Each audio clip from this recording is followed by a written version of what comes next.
दोस्तों आज हम जानेंगे सेकंड लॉ ऑफ मोशन क्या होता है, जिसे हम लॉ ऑफ ऑसिलेशन भी कहते हैं।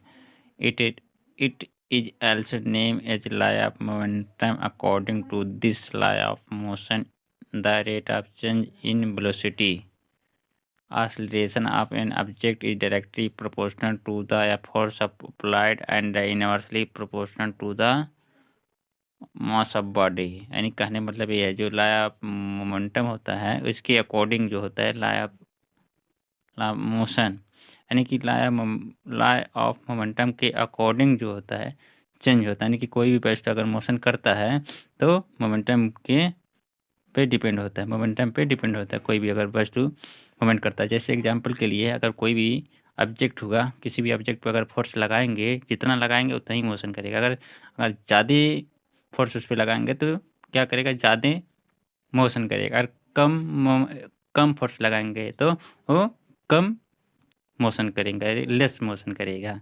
जिससे ये सब मोमेंटम पे डिपेंड होता है।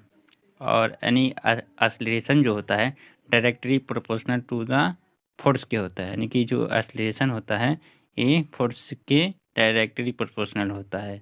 और एक्सीलरेशन जो होता है inversely proportional to the mass of body होता है। यानी एक्सीलरेशन जो होता है इनवर्सली मास ऑफ बॉडी होता है।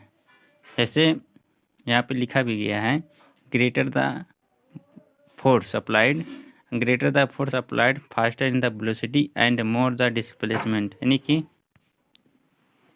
जैसे यहाँ पे लिखा गया है, greater the force applied the faster, यानी कि कोई भी अगर जितना फोर्स लगाएगा उतना ही फास्टर क्या करेगा, मोशन भी करेगा। अगर कम फोर्स लगाएंगे तो कम मोशन करेगा। अगर ज़्यादा ही फोर्स लगाएंगे